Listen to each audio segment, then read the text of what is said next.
You're invited to be a part of the most extraordinary event of 2020.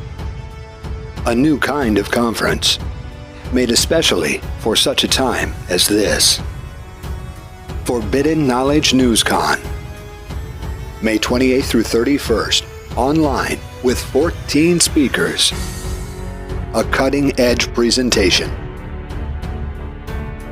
Click the link below or visit fkncon.forbiddenknowledge.news for your discounted tickets at $69.99. Forbidden Knowledge News Con 2020.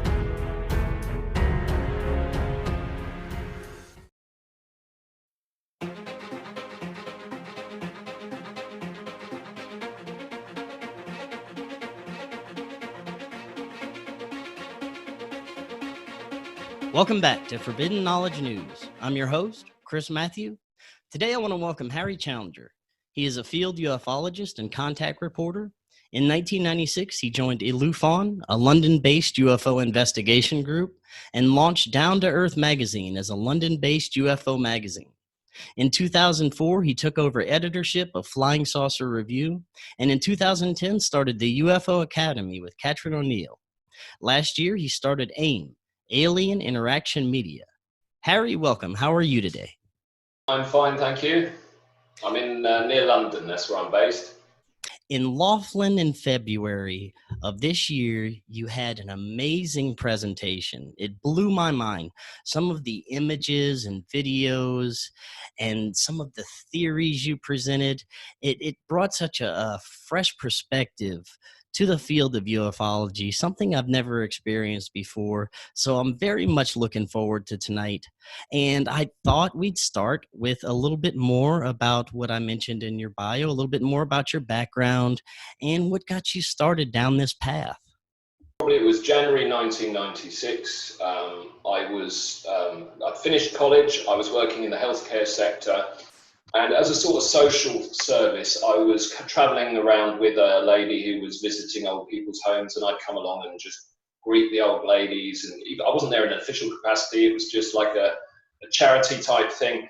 And when we were leaving the building, which is only near where my childhood home is, I noticed a small dot moving around inside the beam of the infrared camera. So if you imagine where infrared cameras watching a particular door, I could see a light moving diagonally inside it. Now, that was probably the first time I'd seen anything that was paranormal, and this was January 1996. At the same time, I'd been working on myself using psychic training. So really, my beginning starts with psychic training in natural medicine, which is something called kinesiology. And I'd also, someone had opened me, as they call it, where someone meditated who did Kundalini yoga, and this chap who was from one of the Dutch Caribbean islands, or he was a Dutchman from one of the Caribbean islands, he meditated into me, said, "Would you like me to open you?" And he meditated into me, and I had a Kundalini sort of reaction.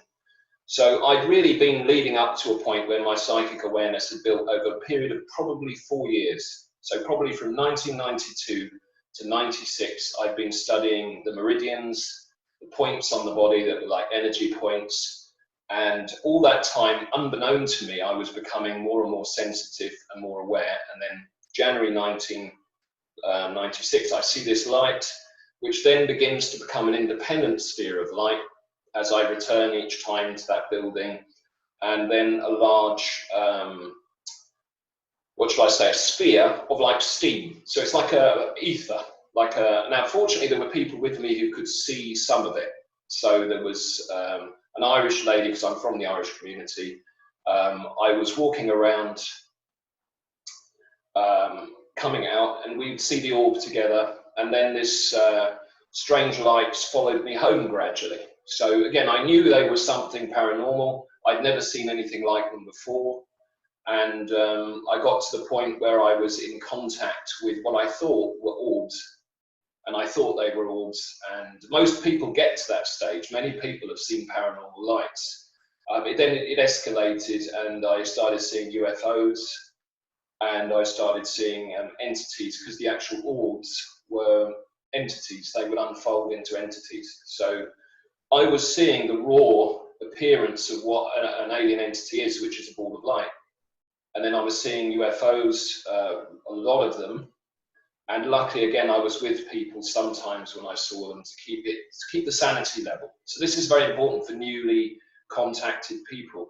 You need some fellow witnesses, and that's why I went to London.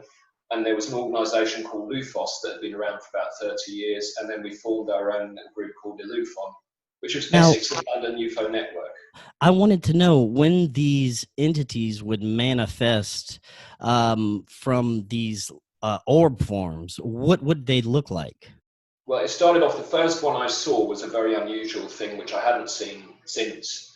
And it was about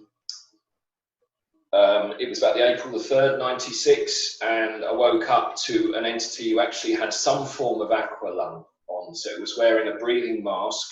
It was about 3 foot tall, and it had slit eyes, and it was surprised when I woke up. It was quite surprised, and I sat up.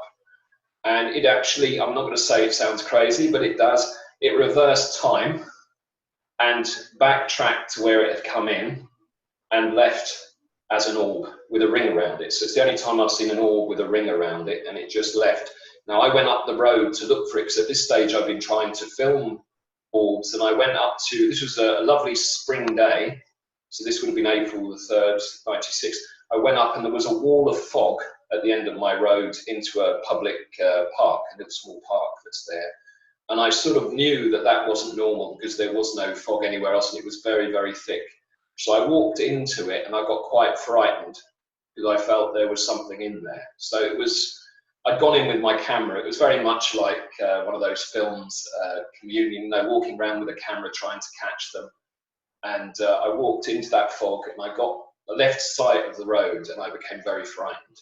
And that was, I left it at that point. But there was actually 5 entities with that entity.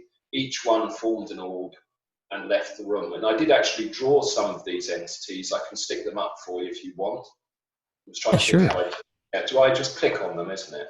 Just hit your share screen button first, yes. and then Let's just see where that is. Share screen is on. Then just hit screen. Screen, that's it. Oh, it's gone. Hang on. Oh, where did that go? Has it gone up the top?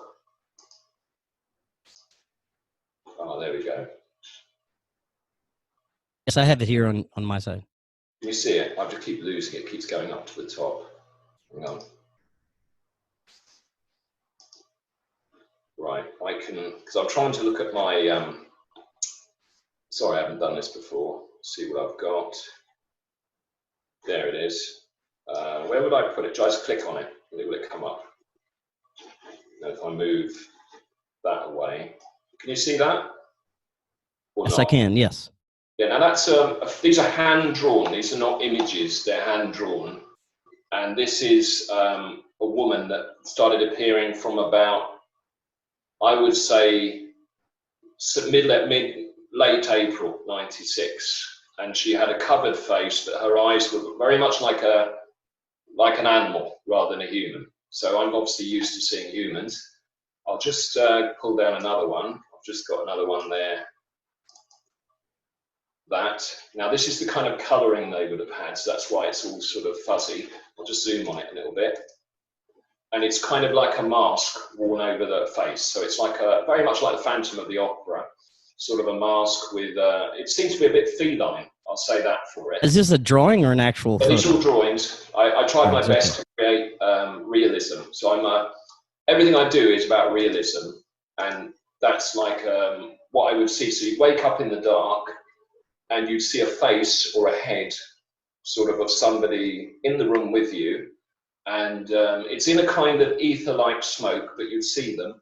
And they'd be watching, looking at us, or looking at you. And they were interactive. So for me, I've not talked about it. This is not what I was going to talk about. But what it means is when you meet people who have encounters, if you have encounter experience, it's so much easier to reassure them. Now, we've got to look at, this is the evidence gathering. And the problem is there's a big group of people who have perceived encounters. Now, some of those people, unfortunately, have got mental health issues. Some people have fear and post-traumatic stress disorder from seeing real beings. And then there's people who I could say would hold it together and are able to talk about their encounters. So you've got like a variety of people. If you're a contact researcher, you're dealing essentially with trauma, in my opinion. And you need to get these people reassured. So for me, this is the best image I've got, because these beings would come up to my face and I could see them at close quarters. And they were interactive, and they were intelligent, they were living, and they were quite clearly light being type creatures, because I think there's different stages of materialization. So you have like ether, light balls, etheric light beings, and then you're getting towards solid beings after that. So these were light beings, and they were bedroom visitors.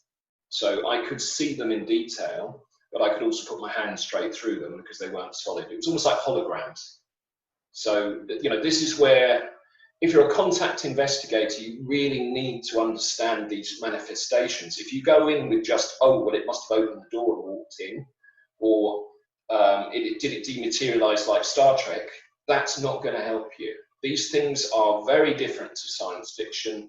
They are not going to necessarily come to you with a cosmic message. I mean, this idea that they're going to come in and the first thing they're going to do is tell you the meaning of life, that's not how it is. So they are very much one-to-one interactors, and they are interested in the individual, and you have interactions, and if you're lucky, you can engage and actually get productive communication, because these are not going to tell you the answers and the meaning of life. And I think this is where I'll start with, is the entity encounter. We have to understand the nature of it. So you're dealing with an intelligence which is able to form into solid matter if it wants. It can turn into light. It can manifest into your mind and read what you're thinking, or tell you about your past encounters, experience, or anything you've done. So this is like an invasive intelligence, if you could say it that way. It's able to penetrate you. It can actually cause you to have emotion, and it can actually give you empathy. It can almost teach you. And, you know, these are the kind of things that we're just not getting from currently. So I tried to make Flying Saucer Review, and I have dealt with the history of it. It's been around since '55, was to catch that humanity and catch that emotion of, you know, what I'm looking for is the emotion. Now, when it comes to people's contact experiences, I've interviewed quite a few abductees, contactees, and although there may be a few similarities, each person's experience is profoundly different. Yes. In many cases, you know, you have your physical experiences where you're actually taken on a ship. I find most of the experiences are either dream or astral, if you want to call it. Is that something you've also found in your research? Yes, I found that there are people who literally get taken in a way that is completely outside physical reality, and it's very difficult for them to verify. So in my personal opinion, these things are working on a quantum level if they want to, and they can dematerialize you without you ever disappearing. It's too weird to, you know, we're getting into arrangements of space that we don't understand. So if we're going to be, you know, hearing someone who gets taken in an instant and returned in an instant, which I have spoken to a friend, and actually this encounter is a friend of mine in America. He's an ex-friend now, because he's moved to America for the last 20 years. But while we were out on a UFO research visit, he didn't tell us at the time, but he got taken for 2 seconds, or 2 or 3 seconds. And we didn't notice anything, but he had burns afterwards. That's why he contacted me from America. He was a decent enough chap. And he had burns on his torso, which were like keloids, which appeared afterwards. And he was quite traumatized because he was suddenly taken we're actually at Rendlesham Forest.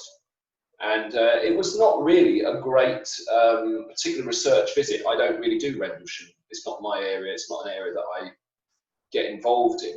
But what disturbed me was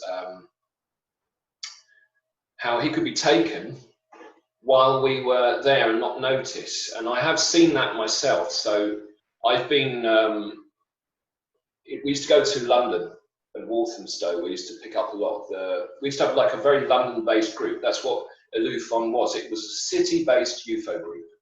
And I went there, and I remember looking at the gentleman we were picking up, and there were two entities at his door momentarily for 2 or 3 seconds, dressed like in children's overcoats, just standing at the door, and then they were gone. And it seems to be, this is the nature of why these abductions go, they're so difficult, or these encounters are so difficult to deal with, because you're looking at slices of time, you're looking at bubbles, if you like, of time. So you're looking at an event that's happening superimposed.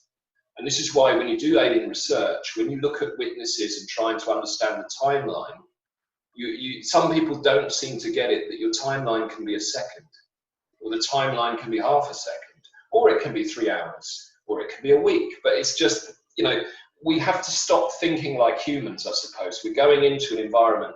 For me, what I look for is the quality of the description. So I have met, unfortunately, deluded people, and I've met people who are mentally ill, and their descriptions fail them. So it's very easy. I mean, I work in healthcare. We run a psychotherapy clinic here, which I don't, you know, it's nothing to do with my UFOs. I work in healthcare, and I'm very aware of mental health. I spend a lot of time talking to mental health related people. So I know that when I meet someone who's had a mental health related encounter, it's their descriptions. They don't have any detail. They don't have any descriptive, because it is more of a disorientation of their reality that's based on their mental health, and they don't observe things. But if you talk to someone who's had a genuine encounter, immediately they start to bring in descriptive terms that you've seen before. You find that they have descriptions of the environment, descriptions of the entity, how it moved, how their body felt. And really, people who have imaginary experiences or experiences from mental health don't have those descriptions. So once you become experienced, you can pretty quickly determine who's fairly authentic. I mean, there's still problems in that a lot of abductees and contactees are unpredictable people who are vulnerable emotionally, and they're not easy people to work with. So some of the early things I noticed as an investigator, this is why I call myself a field researcher. So we would go out in London, anywhere, to anyone who'd had an encounter. And we would sit with them, interview them I call it 1950s ufology. We'd sit down, we'd make notes, we'd write up the case, we would continue a relationship with them, and we would work, you know, that's like being a police investigator almost. You come in, and they were relieved to find anyone that was vaguely interested. So we were young at the time. I was in my mid-20s, and most of my friends were in their mid-20s, but we were a dedicated London group, and we were picking up all kinds of alien activity. So one of the ones that we picked up were police encounters, which again, the police were very wary of what they were doing. I mean, these appear often in the MUFON journals and a lot of the old newspapers in America back in the 50s and 60s and 70s. Then the police stopped talking about it. Well, it looks like the police are still having encounters, but they don't talk about it now. But the occasional time you'd find someone who'd had an encounter. So for me, that's where I'm going with it, that we were field researchers. That's the best training you can have. And yes, you'll make mistakes. And yes, you'll find people who are difficult and people who disappear. Most of the time, these people would talk to you for a bit and disappear. But you get frontline information, first primary information. This is where I'm going with this subject. We mustn't be quoting from books. It's a big mistake. If we can use books and we can talk about convergence of ideas and evidence, but we must always go to source material. We have to go to source. And, you know, I come from somebody, I don't want to criticize others. So my view is, what I believe is I give the information as I see it and how I want to do it. Other people can have their own views on this. It's not for me to determine. But I just think that frontline research became very rare. And back in the 90s, there was still quite a few UFO groups going. We were very lucky to meet some of the veterans, which I'll come on to in a minute. But Now in 2020, very few researchers out there, very few. People just don't do it. And many authors particularly, and again, I'll never ever say that they're wrong, I'm just saying that it's interesting. Some authors have never done a single case. Now that's concerning to me. How can you determine data if you've never even done a single case? You know, my view is you can never do enough cases. You know, it's just luck how many you can fit in. So what I tend to do is use people that I know. So rather than go on the web, so I do use the web, but I ask people who ask people who ask people, and these chains work really well.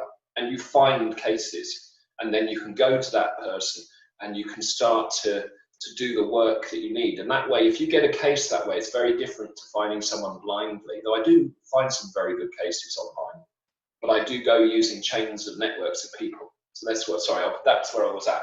I said too much there. No, very good. Now, I wanted to ask you, when it comes to the UAP and UFOs, the actual craft themselves, I know that when people see a sighting, there's a lot of misidentification. A lot of it is military, could be black projects, it could be just misidentifying anything in the sky. What would be the best way that we can tell that this is an off-planet or interdimensional or something that we didn't make? That's a really good question, for sure. I mean, what I tend to go with is some of the basic old school ufology, which is when I'm watching a UFO and all sound stops. So if the sound and ambient sound stops, a military aircraft can't do that.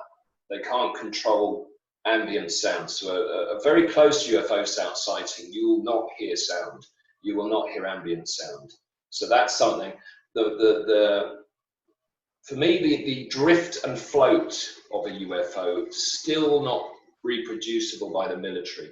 So this complete weightless, floating kind of movement that you see. Now the problem is, of course, that you get some very good sort of balloons that are very unusual shapes. So they've got to have a powered movement, which isn't a drone, because the problem with a drone is it's got, again, it will have that type of movement. That's what a drone will do, as opposed to a UFO, which I'm using my hand, is a very floating movement. It doesn't have any hard changes. I'm trying to think how most UFOs give off light. And again, I'm pretty certain the military stuff we've got is using partial UFO fields. So it's got some sort of energy drive, which is conventional, and some magnetism. So for me, when you see big spectrums of light on your UFO, so if it's completely black or completely white, like a bleached white pearl, or if it's jet black, for me, that military UFOs can't do that. From my perspective, I'm not in the military. I'm just saying that I would go by the aura, I would go by the sound effects, I would go by, drones can only stay out for about 20 minutes, the average person's drone, if it's an ordinary drone, because there's a chap called Charles Lamoureux who works out of Canada. He's very good on infrared, and he's very good on drones, and he does tend to pick up that there's a lot of drone footage out there, and you've got to look at what drones are used for. They're used for building inspections, they're used to inspect cabling. So again, if you see an object moving along a cable, now unfortunately UFOs do that. But I would say, I think the spectrum is the key, the emissions. So a UFO that's brilliantly reflective. So when you look at it, it dazzles you. And at night, if you see a UFO and it's a mile away, it will still blind you. If you see a conventional light, it won't. So I'm thinking light intensity is one. It often bleaches the camera sensor. So these are things that I would go for. So at night, it's the light intensity. A UFO that has just ordinary lights is much harder to identify. They do mimic plane lights. We've got to remember that a UFO, a classic behavior from a UFO, is to take on the navigation lights of an aircraft and mimic an aircraft, or even mimic an aircraft's hull. I mean, I've seen UFOs mimic aircraft. It's very difficult if they want to be hidden. But if they want to show themselves to you, you will see a pitch black, which is almost like you imagine what a black hole would be. All the light is collapsing into that magnetic field. And we're talking, I mean, I did talk to a chap who used to write quite good books in the 1980s called Alan Watts. Now, he was a UFO writer, And he talked about 6 to 7 gigatesla magnet power. Now that power would liquefy a human body. So if you stood next to that, it would liquefy you. That's how powerful that magnetic field is. But it would be enough to bend light completely and give you a black smear on the UFO. So no light reflects back. Or you have the opposite, which is all the light reflects back, and it's like a brilliant mirror.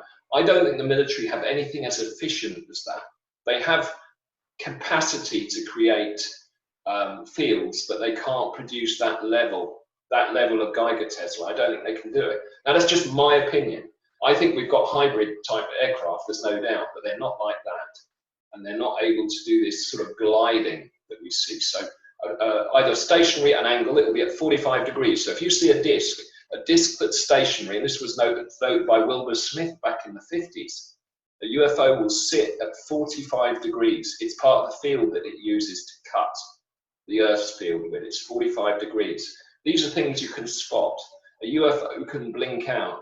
I don't think our military can blink out. They can do some camouflage. They can, but I don't think they can blink out. I think all this technology is at the hybrid stage. A UFO, you see it on YouTube, which is one of the great ways to spot a fake. When they see them zip out like that, that doesn't happen, in my view. That's very rare. They blink out in an instant and then appear somewhere else. That's how quick they're, and under a frame of a camera sensor. They're under a frame, so you'll get translocation. Again, I think the military are just not at that level. I just don't think they are. That's my personal opinion. The more you look into propulsion, the more you realize how big an ask it is to get to their level. Even when we know what we're trying to do, I don't think we're anywhere near. So I think we've got a lot of stealth aircraft that can make themselves semi-invisible, but I don't think we've got anything like what they've got. So I'd go for the magnetic field as the most light effects on a UFO. If you can see some spectacular light effects or some, I would say field effects, static electricity possibly, anything like that, that's a UFO for me. That's more alien-like. But there is, I've seen drones, I've seen unmanned drones. Most cities use drones for the police. The military are using drones routinely, even in this country. So you're going to see drones, you're going to see drones being used routinely for inspections of buildings and bridges and power lines. So if they are doing something that looks like they're going up and down, then it's quite possibly a drone. And it will have a red and green light navigation light on it. And these are the sort of things that Charles Lamoureux draws people to. So that's my thoughts on it. But yeah, you certainly are going to have real problems if you're looking at YouTube videos. You're going to have real problems. They're so many low intensity lights. My view is every single UFO image that has a low intensity light is questionable. When you look at a UFO light, even from 2 or 3 miles away, it's blindingly bright from 2 or 3 miles away. That's how bright it is.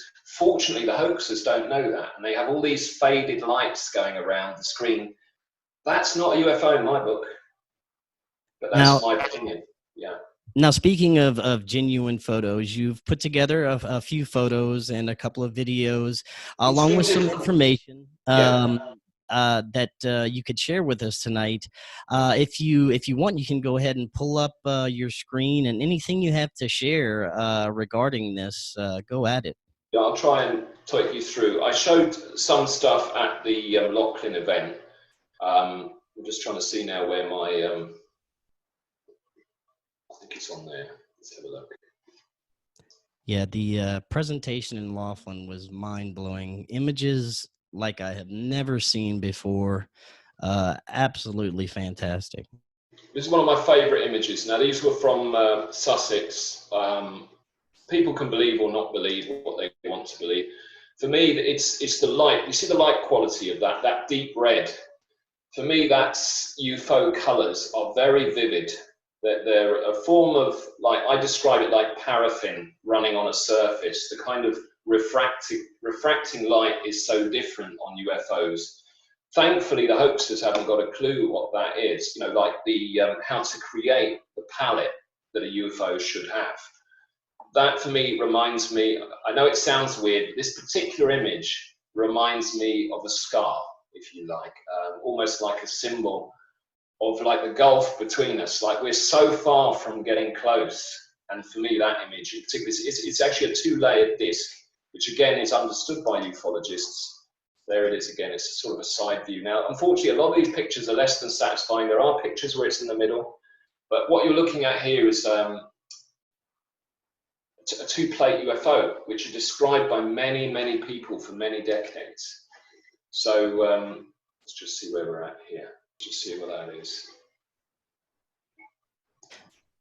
It seems to me throughout the years the phenomenon has actually kind of evolved, possibly with people's consciousness. You went from the airships to the classic saucers, and now we're seeing more plasma-like or just light ships. We're getting closer, aren't we, to this? We're getting closer. That's what's happening. We're getting closer to being able to see them as they are. So our brain has to construct our reality. That's where we're stuck at. We have to actually come to terms with what we're seeing. So over time, my belief is it's almost like when they describe the evolution of people's brains, how they were able to hear music differently through the ages, that we became more progressive. That's what I was looking for. This was what I was looking for. And this is something I filmed myself back in 2004, and that was a flying man type. Oh, wow. That was from here, but that was 2004 when I took over the magazine. I had 3 very good pieces of footage, and this was a person standing on a platform with 3 little stalks. I did show that, I think, at Lachlan. Yes, I go behind yes. roses. Those are rose bush stems, and it does it slow it down. It will move so you can see through the cracks in the rose bush leaves. So it's almost like a where I'm looking from. And then it morphs, see it morphing.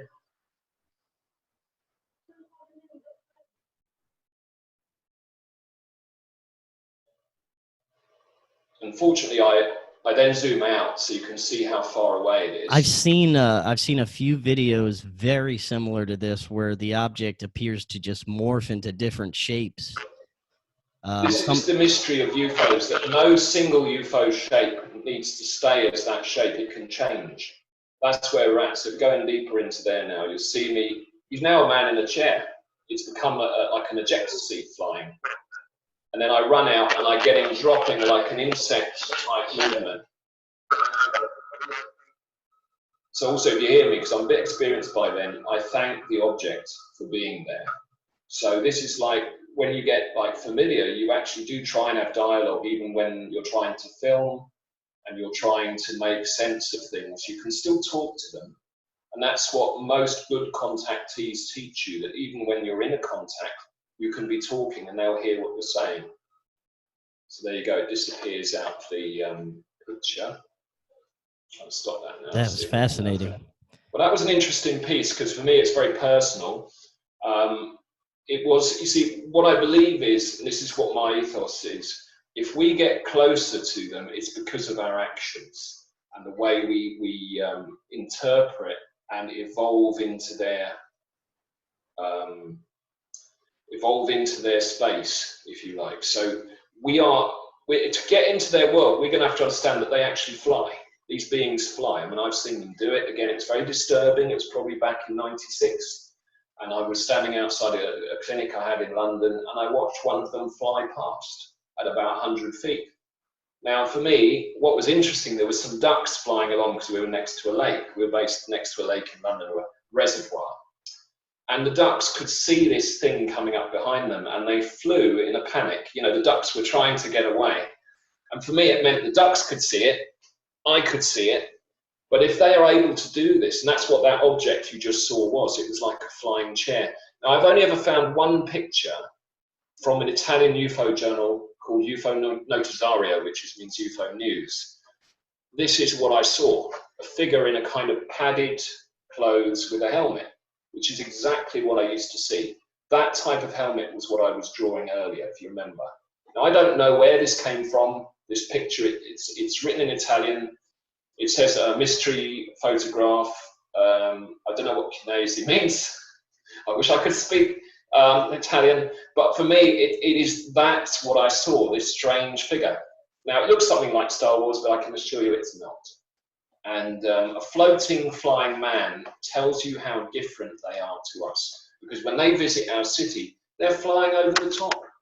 They're looking down on us. And certainly our little UFO group had encountered people traveling across London on occasion, just at night or in the evening, and they'd look up and a person would be in a chair, sort of looking down as they go over. And this was before anything that we have now. You know, it's before drones and things like that. This was, so for me, it's like, you understand, when they penetrate our airspace, they're coming in through your window and they're coming through the glass. I mean, the people who are abducted describe either being taken through the glass or then coming through the glass or coming through the door, like through the wood of the door, not through the actual entrance. And this is like our starting point. We really are stuck if we don't have the fundamentals. So for me, it's like getting the language, getting the ideas, moving ourselves progressively closer to their level of space, should we say. And it means our thinking brings greater contact. So if we have like limited thinking, we get limited contact. And for me, it's about practical, non-personality based ufology. So that means talking about ideas, doing work, doing encounter research, doing experiments, if you like, with psychic stuff, or experiments with electrophysics, or whatever you want to do. But it is about the actual work. And you know, I'm less impressed by people who bring personality into it. It worries me. Ufology needs to be about work, and it needs to be about teams and people taking on projects. And this is where I'm going in my evolution now. So I think where did we get up to? We got up to 1996 and the Lufon, and that really started me off. And then I got involved with Gordon Crichton, who was he was the oldest ufologist in the world at the time, as far as I know. I knew him in his 90s. He lived to 95. He was a founder of the Flying Saucer Review. It entered at issue 3. And there was a whole group of friends of his who were all dead, who had been the first ufologists. And these are the people that bring me like the dignity of the subject. These were the old men of the subject. There were old women too, there were some. And these people were very different. They wore suits, they had tea, and they talked like gentlemen and wore blazers. I mean, I was lucky enough in 96 to meet some old ufologists who still wore UFO blazers, which I loved. Normally I wear a UFO tie still in their memory. You know, I wear a tie with flying saucers on it, but I didn't today. So for me, they were like dignified researchers who were first generation, the first people who did it. And I must say, they tried to keep it impersonal. There were problems even then with personalities, and the subject has to deal with this issue. When people promote a personality, it's got to be, you know, should we say, out-evolved by quality ufology. So people who want to put themselves forward as opposed to the work, they're a problem for the subject, because that's what the public sees. They see these people who are banging on about themselves. We want the work to be the thing we bang on about, and we want to talk about other people, because the Flying Saucer Review was all about other people. Most of my, like 99% of the content was about looking around the world at UFO researchers from other countries and talking about what was good. So that's what my ethos was to find the best and the good. And I can just show you what a cover of a modern FSR looks like. Can you see that? Or do I have to do share screen? Yeah, share screen. Mm-hmm. 2 seconds. Share screen. Can you hear me right now? I can, yeah. Okay, my mic was kind of cutting out. Right, that's one of the latest issues. Now, that was about alien motherships, which are great big ships that are way, way bigger than any normal UFO, and women who've had alien interest in their pregnancies. And for me, that there was a very particular type of article we write, which is about the actual sighting and reconstructing the sighting using architectural data and relative size to explain how someone experiences a UFO up close that's very massive. Then we go into how people estimate the size of a UFO relative to other objects. I mean, these are very useful kind of practical things. And then we get into, some of these UFOs were big as mountains. A lot of these were Yukon cases, various massive craft. And then we get to what I find most interesting, which is the other part of this FSR was about women who've been interfered with while pregnant. And one of the most important cases, which was one that had been publicized by an American ufologist, but I got some more interview out of it, which was also anonymous postings on the web about pregnant women and their UFO encounters.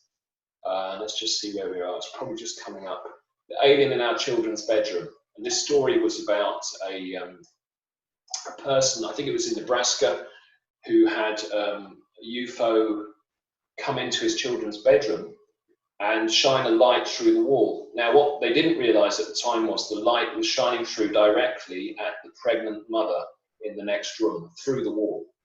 And the very unusual encounter was these beings came through the children's bedroom, materialized towards the pregnant mother, and they actually were caught on camera speaking.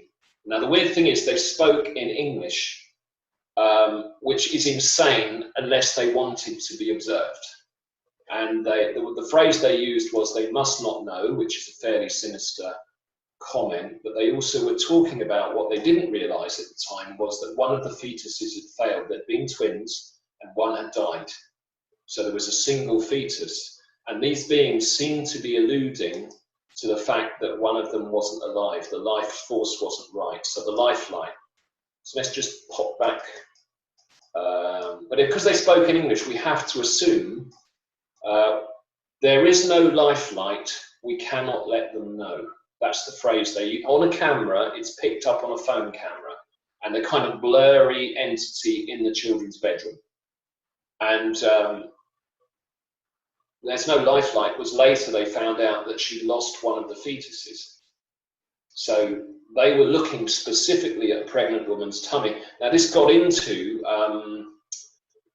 some of the issues of ethics, because what are they doing looking at a human fetus and being so invasive?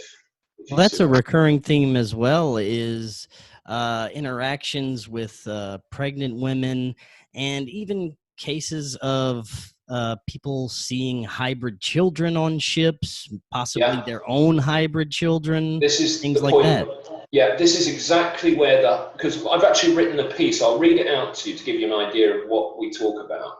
And this is getting to why FSR is like a forum. And this is my opinion, but I think it's not personality driven, it's driven by the evidence. So the comment is at the end of some descriptions of women who had babies interfered with. How much control does a human mother have over the implantation and gestation of her fetus when she is also an abductee? What is the alien role in the new life inside her, if it is indeed engineered by them, or alternatively, if it is conceived naturally? We need to sift through all the hidden case evidence to discover dispassionate descriptions of how alien life forms have been observed interacting with pregnant abductees and contactees. The lady we dealt with, we made up a name. For Monica Nova and the anonymous pregnant abductees described here, what kind of pre-selection took place? Did aliens fully engineer their fetus's existence? Are there failed engineering experiments, as in the case of Monica Nova's baby? What constitutes failure of an alien intervention in a human conception? If we don't know the objective, how do we define a success? Monica Nova latterly gave birth to a child genius. Now, this happened to another contactee that I investigated. The editor has met another French abductee with a similar son who had an enhanced intelligence and lateral thinking aspect. Is that the target of the intervened pregnancy? What of the abductees who fail? Are there also broken products of alien engineering? So there was 2 alien contacted people who've had genius children that I know. Now, I don't know, it's not statistical, it's what we call anecdote, but it's interesting. Are we looking at an enhanced pregnancy of some kind? So that's where I'm going from it. I'm looking at this and saying, I took a number of cases of anonymous postings on the web, women who'd become pregnant after abduction. And the strange case from Nebraska, that lady was infertile. Then she became an abductee, as far as we can tell, and then she had 4 children. So did they interfere with her infertility? She was more surprised that she was having children. My personal opinion is that they have an interest in the whole conception process in certain people, only in certain people. And they are in some way looking to engineer, even I would go as far as, if you've heard of Eve Lorgan, she wrote some good work about 20 years ago called The Love Bite. And there was a suggestion that abductees are brought together for an enhanced sort of potential for pregnancy. Now, there was people who felt they'd been manipulated and had met people that they'd known in some ways, even during abductions, they'd known these people. And then they'd been brought together and became breeding couples. Now, that would make us much more like farm animals if it was the case. I can't say for sure, but there's definitely an ethical question if they are interfering in these abductee type people, or if they're, if they're interfering in pregnancies. These are the most defenseless parts of humanity as a fetus. It's the most defenseless part. If an entity is experimenting in any way with a human fetus, there's ethical questions here. And that brings up to, why do we bother to study these in the first place?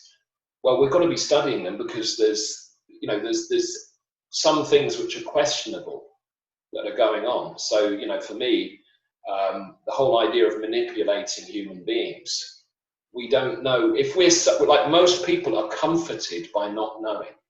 And it's a great relief to the people who don't know. They are actually in a much happier, sort of serene ignorance compared to us who know.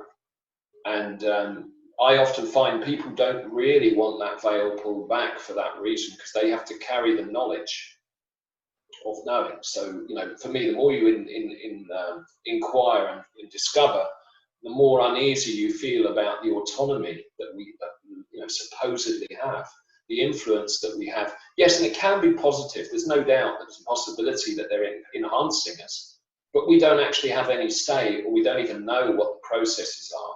But when you get into a case where a pregnant woman's tummy has been hit by a beam of light through a wall, and then the entities are discussing the life light inside her belly of an entity, of her fetuses, that's pretty disturbing. That, it's like, I would say, doctors, and the other lady who was called Monica Nova in that particular issue describes them as doctors. When she was a child, these men that would come in, these small men who would come in, would talk about her in their own sort of way while she was paralyzed. They'd be talking and discussing her. Again, like, she has no agency. She's lying there watching them, and they hurt her. Now, for me, this is like where we're going into the depths of the subject. We're finding out that we aren't actually as autonomous as we think. We're not actually in a position to make all our decisions about our fate and the fate of our civilization. If this strangeness is going on, we need to know about it. But I think most people can't handle it. I'm going to say it in honesty. Most average members of the public don't have the tools to deal with the idea that we could be manipulated and controlled to some level. And as I say, I don't like conspiracy, so I'm talking about based on what's reported, not on ideas of persecution or strange conspiracies. I don't believe in that. I don't agree with it. I believe it has to be all based on case evidence, but there's enough case evidence to show that pregnant women are interfered with in a way that seems to be unethical. Sorry, I'll let you carry on that. That was FSR. That's why I got into FSR. Well, it brings me to for most cases, do you find that it's reported that they're positive experiences, or are they negative? Do you think these entities are benevolent? I think if you are in a balanced frame of mind and you have an alien encounter, you tend to hold it together. The problem is if you get an indiscriminate alien encounter for someone who's in an imbalanced situation, it can damage them. So I think it's their selection. If they pick someone who can handle it, so I've met 2 or 3 very good contactees who are very well-rounded people who can handle it and have a kind of peace of mind that they've created. But I've also met people after encounters who completely fall apart. And again, there doesn't seem to be any selection to protect those people. So the majority of people put it behind them They call it their weird encounter, and they might talk about it occasionally for the rest of their lives. There's a small group of people who are like myself, who then pursue it and want to get to resolution with it. So my view is most humans can't handle it because it's multidimensional. The human brain tends to come apart. These people tend to lose their focus. They tend not to have balanced lives. So one of the most important things that I do since I was encountering in the mid-90s is have a completely normal life and have a normal life with people that I know. So, you know, when I'm around in my daily routine, it's not aliens that I'm talking about, and it's not UFOs. I'm talking about anything but that, you know, and that way it protects me. And I think that that's the way to do it, is to create a life as if you've never had any encounters, and then compartmentalize. And I specifically, my area is to go after contact cases, and that's what I'll probably talk about for the rest of it, is just getting into why it's important to work with contact cases and what we can get from it. So there's a load of stuff in the FSR back catalogue from Latin America, going back from the 50s all the way through. There's a lot of stuff from all over the world. I'm a great fan of Albert Rosales, who's put together about 20,000 reports. He's a very industrious guy. His books are available. They're about humanoid encounters. And the main thing is the quality of the description. Now, what I found was that the big issue with humanoid encounters is people who know what they're doing to do the inquiring. Because what you tend to get is very Spartan reports by people who know very little about, like normally a journalist or someone who's interested, and they're not asking detail. So you have to have detail. You need to know how the humanoids behaved, what their emphasis was, what their entire personality was, what their technology did. You know, that's humanoid research properly done. We tend to have to work with very limited descriptions, and all it gives us is a general overview. But FSR had some very good researchers in Brazil. There was a guy called Walter Buehler. There was a lady called Irene Granchi. There was a number of, I think there was another guy called Kessler. And unfortunately, some of these were German escapees from the war who'd gone to Brazil. So they weren't exactly, you know, typical people, but they were, definitely Walter Buehler was a German soldier who'd gone, who's a medic who'd gone to live in Brazil. But these were fantastic researchers. There's quite a few through history that came from Latin America, and they had detailed reports. I think another one was Fulvio Brandt Alexio. He was a brilliant man. He's dead for the last 20 odd years, but his work still exists. And he did detailed questioning. So this is where we start from. There is some good stuff in FSR. There's some detailed stuff. So when I went into interviewing contacted people, I had detailed forensic questioning to give an overall picture. I had artists trying to work on what these things look like, trying to give the character of it, and then most importantly, the meaning. So, you know, for me, that's where we start. It's the information. I'm worried when people mention in 2 or 3 lines an encounter in a book and think that's in any way credible. That's not how you describe encounters. And really, it's fairly straightforward to find people who've encountered once you get good at it. And you can then do the detailed inquiry. You can do the detailed descriptions and get the information that you need. If you know, it's there to be had. There's an awful lot of people who've encountered who've never reported. I would say we have less than 1% that's in the written history. I would say the vast majority have never been reported, other than some of them are anecdote that are known to ufologists who haven't even written them up.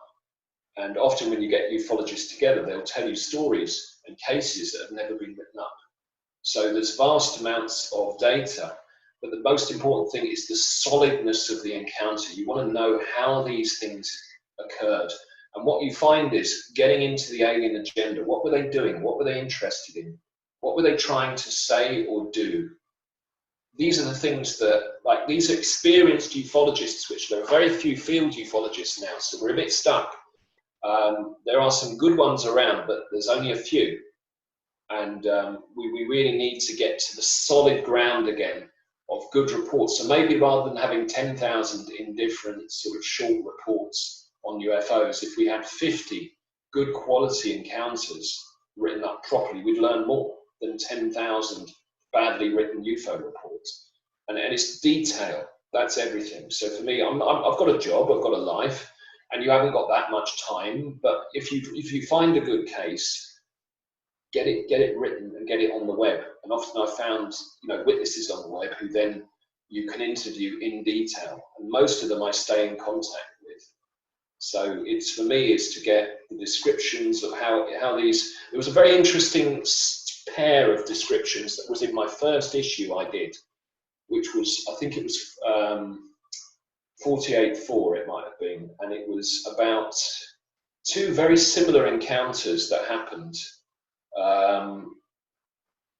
One happened in Washington State in a bar, and there was another one that happened in Reading, which is central England.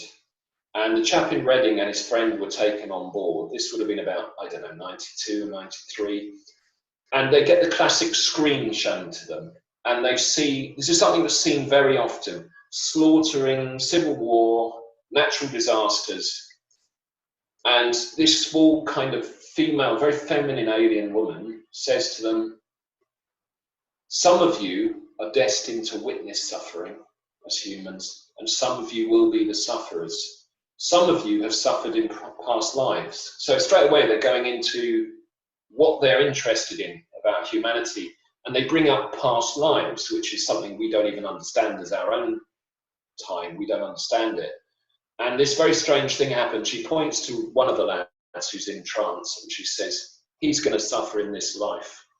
And he was dead within 2 years. He was an alcoholic. She pointed to the other guy and said, you suffered in a previous life. You're going to see him suffer. And it was very frank, and then for me, I think this slaughter that they show you is in some way either paralyzing your senses so they can operate on you, because they do it so often. I don't think it's actually prediction at all. I think they're using it as a tool to test your brain. So they show you horror, they show you floods, they show you civil war, they show you like a very, very fast screen that shows human history, and some of it's not happened yet.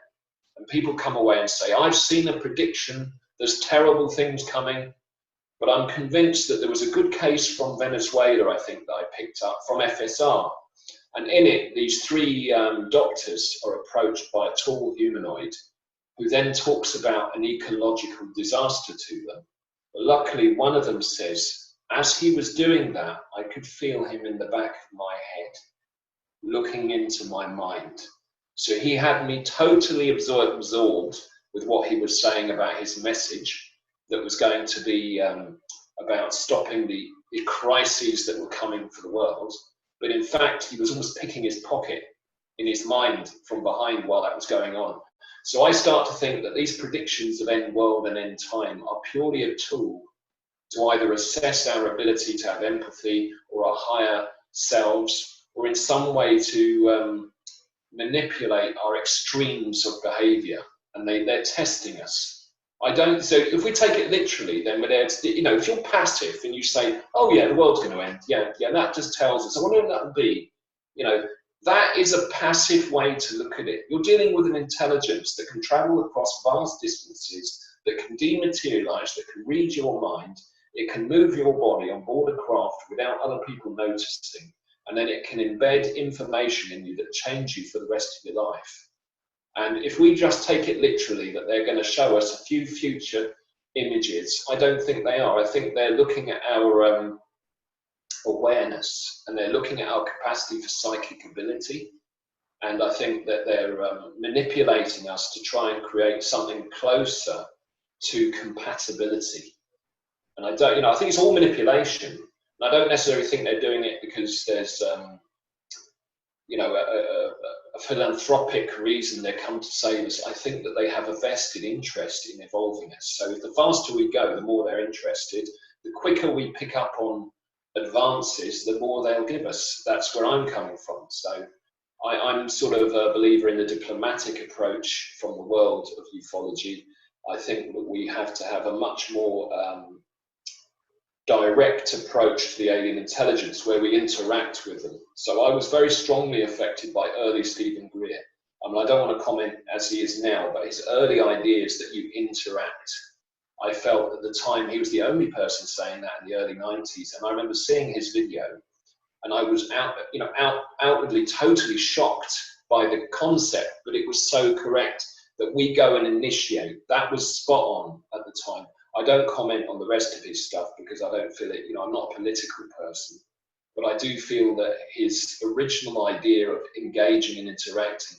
Now, I think the key to it is it's the psychic training, but I think it's not done in a book way. It's much more fluid than that. So for me, it's like the skills you get are with deep yoga, or when you look at Adamski, you look at, and people laugh at him, but I still like, great fan. You look at many of, even, I know Billy Meyer got a terrible time of it as well, but these were people who had deep control of their body energy. They had, their histories described them going off and doing a lot of energetics in their body. And I think that you can't make shortcuts. I believe when we were trying to do our contact work, because I was involved a lot myself in doing contact work, we went to very high energy spots such as Silbury Hill, Avebury, various hot spots. Now, Britain's got a lot of them. We've got a lot of these Neolithic sites where there's a lot of springs, there's chalk mounds, and there's a lot of earth energy jumping about, stones and standing stones. And we would get energized there. We'd go into deep trance, we'd do trance work in crop circles, and you transform your energy. I did crystal lays, I did harmonics, I researched harmonic sound, I used a lot of harmonic light, which most people haven't heard of. So what I was looking at was trying to evolve, and that's really my approach to this, that they're trying to evolve us. So we can get information from encounters. That's what I'm interested in. I probably drifted off there. Oh, that's no problem at all. Do you think that there are factions of our government that actually have ongoing contact with some of these beings, possibly work with these beings? What are your thoughts on that? It's difficult for me because I've met MIBs during my early days.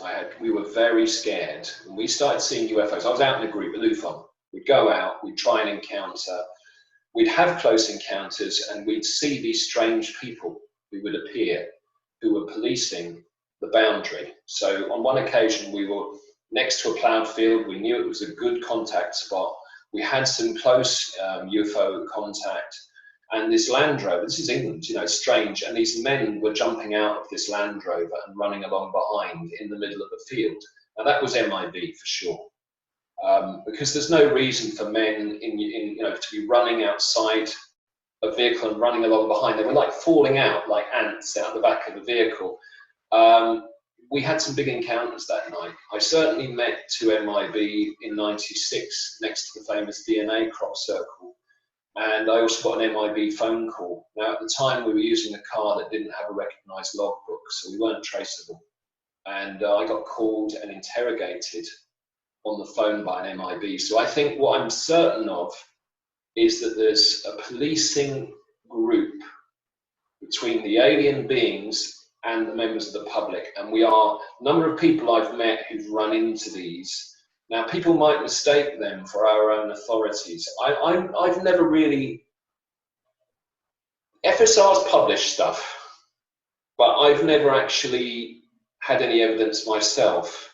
I know that they are going to be very worried what I'd say, because it's one of the most awkward things is what do the authorities know? What do they not want us to know? We had this phrase, I'm going to bring this up and sod them. There's a secret war. That was the FSR byline for the sort of 2007, 2008, that sort of era. There's definitely, we launch aircraft and missiles against them routinely. That's known. It's not published much. I got enough cases to say that it's happening. That means at least some of them aren't working with us because obviously we're trying to shoot them down and we seem to randomly try and shoot them down. I don't think there's any specific group that would, if there is, there's definitely people who know, and there's definitely people with a massive technological lead who are in our elite. So there's definitely people with technology that's way ahead. But whether they have any on-site help from a higher civilization, I don't have any evidence. I do know that we've got to shoot to kill, in my opinion. I'm the only person saying it, but I've heard enough cases when missiles are launched, aircraft are taken out, they don't want to talk about it, they don't want me to talk about it. As long as I don't do specifics, there's no evidence. So whenever I used to write about it, I don't write where, when, and who, just that it happened. And my view is that if we're shooting at them, there can't be many of them living and working with us. That's my personal view.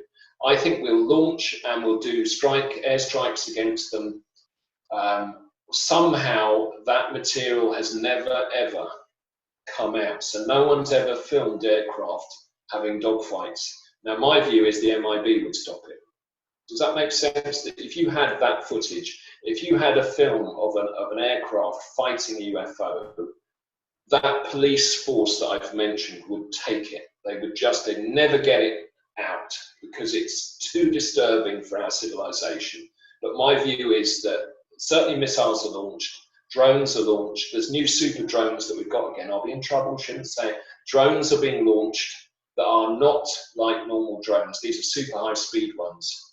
I mean, we live in a fantasy world if we think the military that we see is anything representing what there's out there. This is like, we're seeing 50-year-old technology or 100-year-old technology, in my view. I think the mistake is to attack them. I think that's, I mean, again, I'm not in a position, I've never ever sat with the military. Thankfully, they've never done anything to me, so we obviously don't distrust each other that much. I've never had a bad time with them. But I think it's a big mistake to try and fight people you don't know. That's my view. And I think if they are doing that, how on earth are they meant to be helped by them, to me, doesn't make sense. Why would you be firing at them? And also, if we fire at them, we don't have any control over what's going on. I think we're much better engaging with them in another way. But then maybe I'm naive, but I just think that, I don't think that anybody has that much contact. I think they've got a lot of technology, but I don't know if they've got any beings. That's where I stand on it, and that's just me. I haven't heard anything convincing. The tall white stuff, those aliens don't sound right to me. What I know about tall beings is that they're totally different in how they think to us. These are like very tall, 10-foot, 9-foot beings. I've never heard them thinking anything that would resemble logic or living in a way that we could understand them. Do you see what I mean? For me, they're so beyond us, and the material that I've got where people have interacted with them, I can't see them living on a base or talking to anyone. They don't exist like that. They are so beyond us. They're kind of like angel type beings that are so beyond us, we wouldn't be able to even bloody engage with them. That's where I stand on it, my personal opinion. I can't see how one of those would walk around and just be like a resident somewhere. They're too bloody weird. The kind of descriptions, they're not in any way emotionally recognizable. They're not in any way kind of, what's the word? They don't behave like us in a recognizable way. I think that's like trying to ask a gorilla to come and live with us and expect him to take on a human. And obviously it's from the other end. We'd be the gorillas in this situation. But they're just so alien to us. Every time you deal with humanoids, you're dealing with things that live on such a different level. I can't see how we're going to cohabit with them in any sort of frame of any kind. I think they'd be bewildered by us. I think they wouldn't want to live with us, in my view. That's just my view.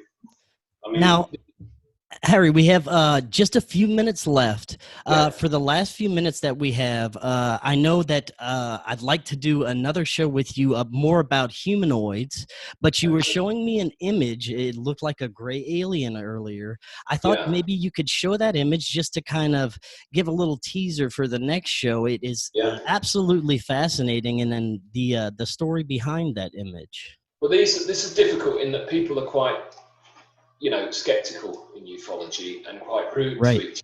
You So have to a hit share picture will screen. never convince anybody. That's my view. A picture will never convince. I'm just looking. No, it's not there. It's not that one. It's one of these Lachlan ones. That was the Lachlan Reserve, Lachlan Group. Now, I better say at this point that there's going to be, like after Lachlan, I went to Lachlan, I met you through Lachlan, which is a huge, valuable resource. I've been very moved by everything that happened over my time going there, because I've seen like what, I'll just try and, I can see a couple of pictures there. Let's see if I can just get the share up.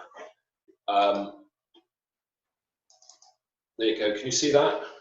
That's a very blurry one. Yes, I can.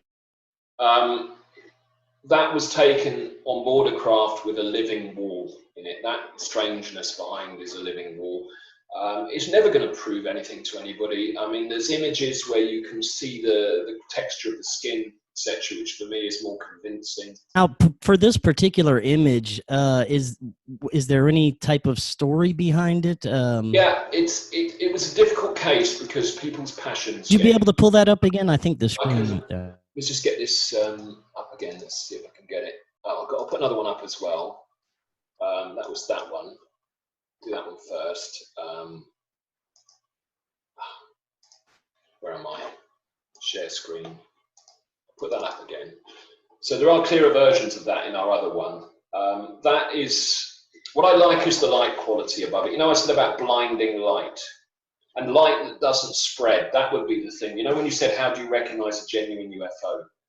That's light that's not going anywhere. Do you see it's just like on the side of his head, some of it's on his shoulders, but it's not going anywhere. It's not shining. It's localized light. That is what describes a real UFO. If a UFO produces light and it doesn't spread anywhere, it doesn't have a beam, that's not conventional.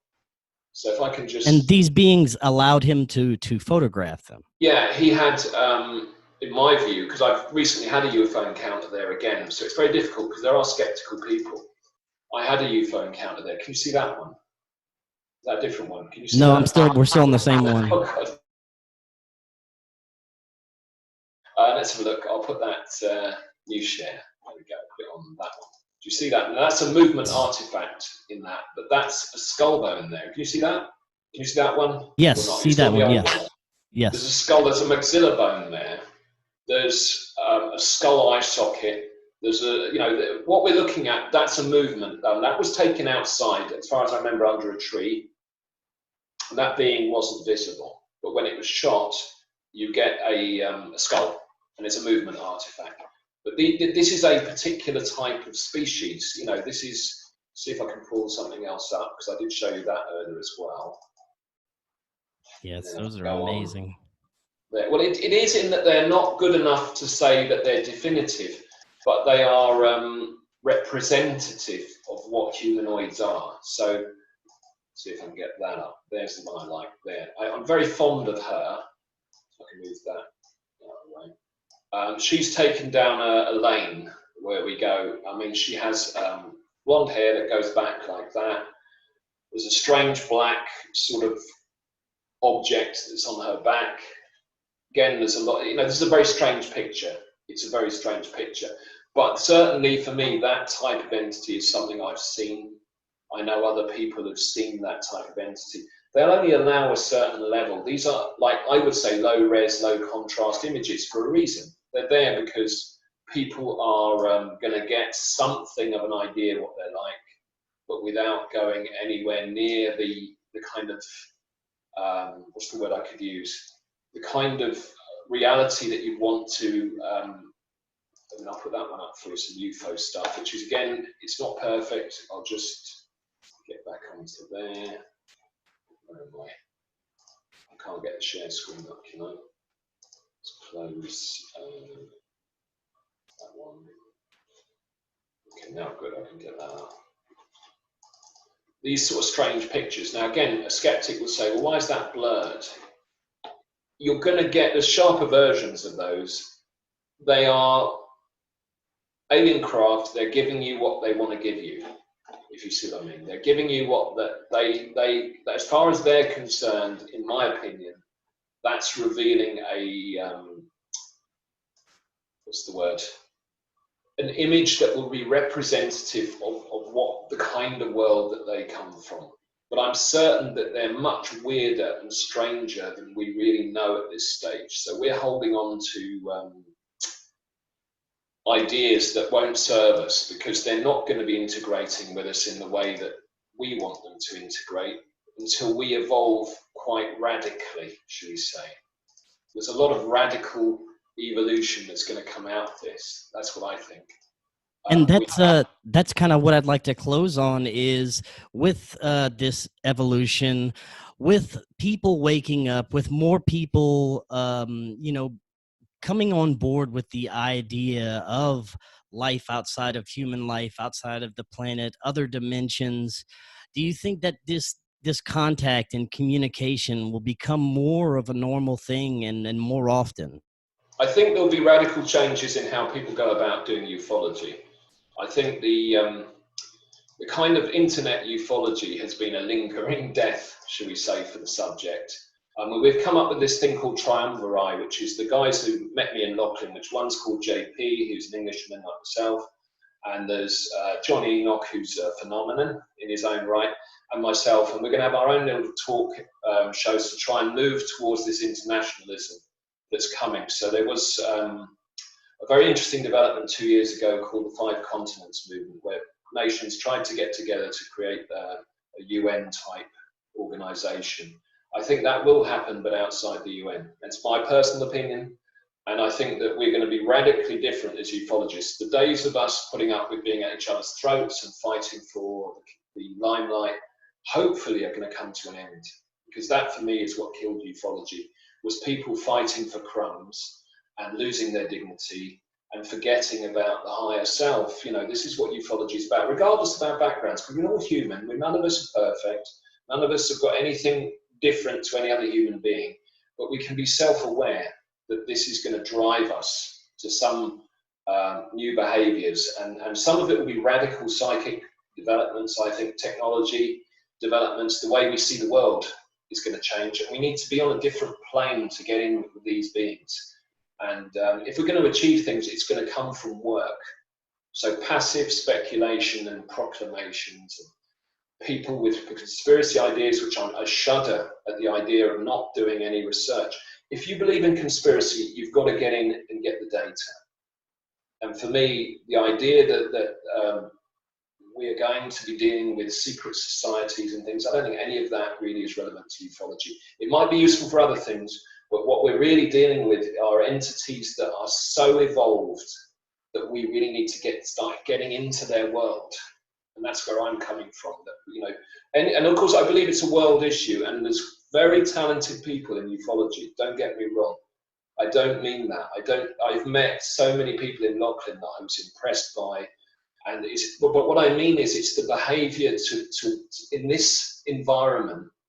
There's kind of like a minimalism that comes in where we're just not representing the subject well. Does that make sense? It's not about anyone being bad, but if the subject comes out the way it's been coming out, it's got nowhere to go. There's no higher level sort of mind there. So, like, you know, I'm very pleased with your Forbidden Knowledge channel. I mean, you give people a chance to speak. You've got like you're coming from where I'm coming from, which is allow people to come up with ideas. If you don't like their ideas, do something else. You know, we don't have to do each other's heads in if we don't agree. I mean, I might not like conspiracy. It doesn't mean I'm right.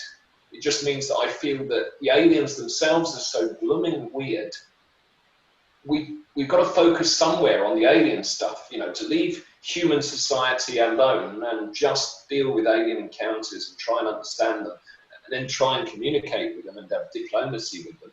That's, for me, is big enough without analysing who's holding secrets and who knows what really happened. I don't think it matters. It's like getting out there and doing the work.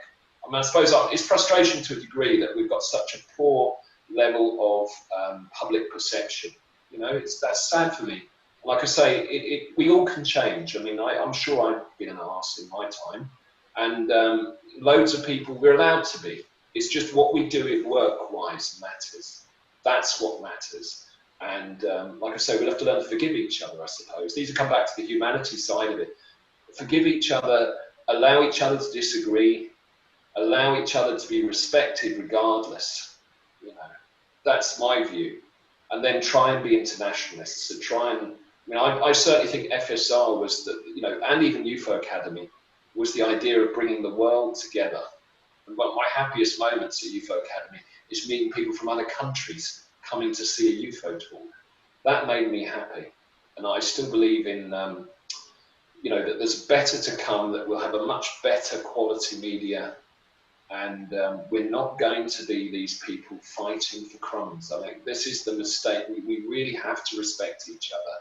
And I know when people, if I don't agree with someone, what they're doing, what I do is I just don't do anything with them. And that's the best way. Let them do their thing. And if they don't like what I'm doing, then don't do anything with me.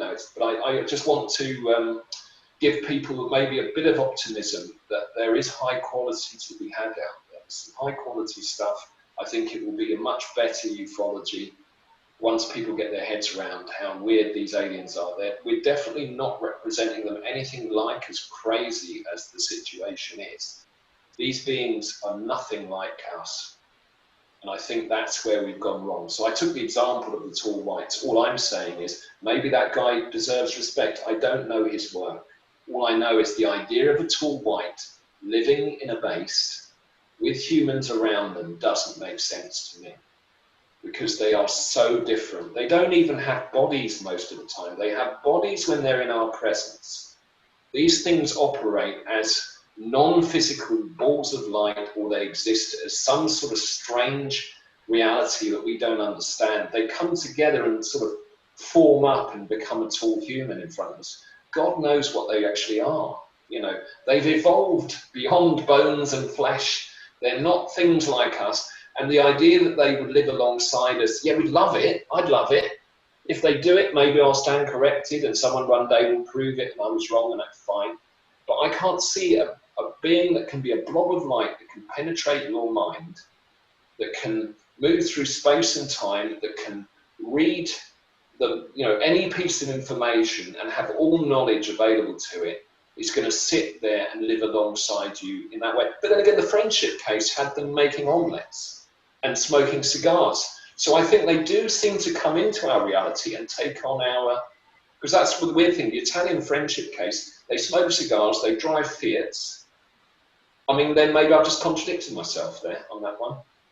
No, yeah, I agree with you. There's so much more that we have to understand about this. And I think that more fields of ufology, paranormal research, consciousness need to come together and work together more to try and understand the phenomenon and, stop arguing and put the egos aside. Yeah. But Harry, thank you so much for coming on.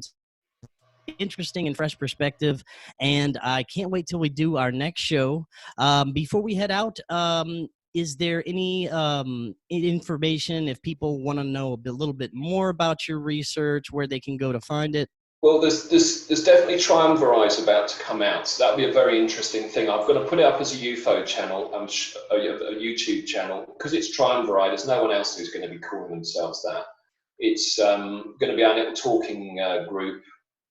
And then I will be doing something which will be maybe Harry Challenger under Harry Challenger's name. I'll put it up as Harry Challenger, and then people will see some, because what I call edgy ufology I want to do. I want to do crazy, edgy ufology, and a lot of, like you do, I want to talk to strange and wonderful people who've had encounters around the world. I think that's where I'll be going next. And, hopefully we can all cross-pollinate, because to me it's getting these people who are all corners of the world. The FSR legacy and what Gordon Crichton gave to me from FSR was Flying Saucer Review, was to go to those people in every country of the world. I'm sure that's what the right thing to do is, and get their stories, get the cases get the people from all different countries talking, and get their perspectives on from their part of the world, what they're experiencing and how this thing can evolve, because I want to evolve it. See how we do while we're still capable of doing it. We're young still. We're all relatively young. We can still do this. We've got time. We can do it. That's Definitely. My words. So yes. Triumvirate, look out for that. it's going to be on YouTube and probably Harry Challenger. That's it. The FSR is always going to be there. Final Source Review. Just contact me on that. I'll be there as Harry Challenger. And yeah, hopefully you'll hear more, because I want to do a good show with you on humanoids and really get because what I've been trying to say is they're so different and so weird. If I go into detail, I can sort of explain that perspective, and then we can get hold of the humanoid and really understand it. That's what I want. Yes, we're very much looking forward to that. Harry, thank you so much again for coming on, and we will see you next time. Thank you. Bye-bye.